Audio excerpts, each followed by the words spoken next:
জানিস না, তাই না? কুলাঙ্গার কোথাকার, কি করছিস মনে নাই? দাঁড়া, আমি মনে করে দিচ্ছি। লিমা! আব্বা লিমা বলে ডাক দেওয়ার সাথে সাথে লিমা ঘর থেকে বেরিয়ে আসলো। দেখলাম ওর চোখে পানি। এই কুলাঙ্গারটা কি করেছে ওর মনে নেই, ওকে মনে করে দাও তো। লিমা ওর ফোন বের করে একটা ভিডিও চালু করলো। ভিডিওতে আমাকে আর ওই মেয়েটাকে স্পষ্ট দেখা যাচ্ছে। আমি মেয়েটাকে কোলে নিয়ে দৌড়াচ্ছি। মনে পড়েছে এবার কি অপরাধ করছিস? তোর মতো কুলাঙ্গার মুখটা দেখতেও ঘৃণা লাগছে।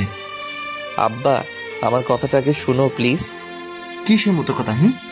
অপরাধ করে তুই মুখে মুখে কথা বলছিস? আচ্ছা, তুই কি সত্যি আমার সন্তান? এই কথা শুনে মা কাঁদতে লাগলো। মায়ের কান্না দেখে আমারও চোখের পানি চলে আসছে। আজ আমার জন্য মায়ের সতীত্বের প্রশ্ন উঠেছে, আর একজন নারীর কাছে তার সতীত্বের দাম সবচেয়ে বেশি। আব্বা আমাকে যা বলার বলো, মাকে কিচ্ছু বলবে না। আমার সাথে রেগে কথা বলছিস? এত বড় সাহস তোর? দাঁড়া, তোর সাহস ছুটাচ্ছি। এই বলে আব্বা একটা লাঠি এনে এলোপাতাড়ি পিটাতে লাগলো। আমি শুধু কাতরাচ্ছি আর বলছি, আব্বা আমি কোনো খারাপ কাজ করি নাই, কিন্তু কে শোনে কার কথা? আব্বা মারতেই আছে। অন্যদিকে সিমি আপু মাকে ধরে কাঁদতেছে আর বলছে, মা, আব্বাকে মারতে মানা করো প্লিজ, এইভাবে মারলে ভাইয়া মরে যাবে। ও মা, তুমি তো মা, প্লিজ তুমি কিছু করো। মা কিছুই বলছে না, শুধু কাঁদছে।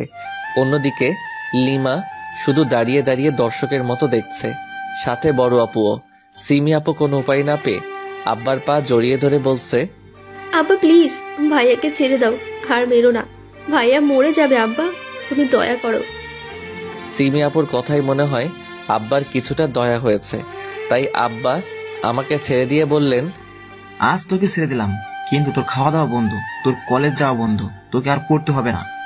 কেউ যদি ওকে খাবার দেয় তার জন্য কঠিন শাস্তি অপেক্ষা করছে। এই বলে আব্বা চলে গেল।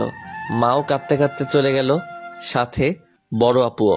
সিমি আপু দৌড়ে এসে আমার মাথা ওর কোলে নিয়ে কাঁদতে লাগলো, আর লিমাকে বলল, একটু সাহায্য করো তো প্লিজ, ভাইয়াকে রুমে নিয়ে যাই। ওকে ছুতেও আমার ঘৃণা হয়, আর সাহায্য তো দূরের কথা। তোমরা না বেস্ট ফ্রেন্ড, তাহলে তুমি এসব বলছো কেন? Best friend? হাসালেন। ওর মতো চরিত্রহীন আমার বেস্ট ফ্রেন্ড? ও মরলেও আমার যায় আসে না। চুপ, আর একটাও বাজে কথা বলবে না। আজকের জন্য অনেক পস্তাবে তুমি। এখন আমাদের বাসা থেকে বের হও। যাচ্ছি, আপনাদের বাসায় থাকতে আসি নাই। চরিত্রহীনের বোনের আবার বড় কথা। এই বলে লিমা চলে গেল। সিমি আপু আমাকে ধরে রুমে নিয়ে গেল আর ব্যান্ডেজ করে দিল। আমি আপুকে বললাম, সত্যি বলছি আপু, আমি কিছু করি নাই। আমার তোর উপর বিশ্বাস আছে। আচ্ছা দাঁড়া, তোর জন্য খাবার নিয়ে আসি।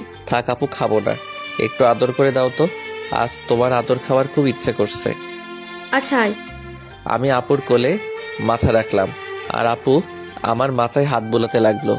এইভাবে কখন যে ঘুমিয়ে গেছি মনে নাই। পরের দিন সকালে ঘুম থেকে উঠে ফ্রেশ হয়ে ভাবছি খাবার টেবিলে যাব কিনা। একবার ভাবলাম যাব না, আবার ভাবলাম কাল হয়তো আব্বা রাগের মাথায় বলেছে। 7-5 ভেবে চলে গেলাম খাবার টেবিলে। দেখলাম সবাই খাচ্ছে। আমি গিয়ে মাকে বললাম, আজকে আমাকে না ডেকেই খেতে শুরু করছো, খাবার দাও, খুব ক্ষুধা লাগছে। এরপর আব্বা যা করলো এর জন্য আমি মোটেও প্রস্তুত ছিলাম না। আব্বা আমাকে খাবার টেবিলে দেখে রেগে সব খাবার লণ্ডভণ্ড করে দিল। আমি যেন বাকশক্তি হারিয়ে ফেলছি। এরপর আমার কাছে এসে, জানোয়ার, তোকে না কাল বলছি এই বাড়িতে তোর খাওয়া বন্ধ, তাহলে তুই এখানে কেন? কথা কি কানে যায় না? আমি বলছি এই বাড়ি খাবার তোর জন্য নিষিদ্ধ, তাহলে এখানে এসেছিস কেন? আমি মাথা নিচু করে বললাম, ক্ষুধা লাগছিল তাই আসছি। আচ্ছা, তুই কি আমাদের একটু শান্তিতে থাকতে দিবি না? একটু শান্তিতে খেতেও দিবি না? আচ্ছা, এখানে আসার কি দরকার ছিল তোর? একদিন না খেলে কি মরে যাইতিস? এত বেহায়া কেন তুই? কাল এত কিছু হওয়ার পরও তোর গলা দিয়ে খাবার নামবে?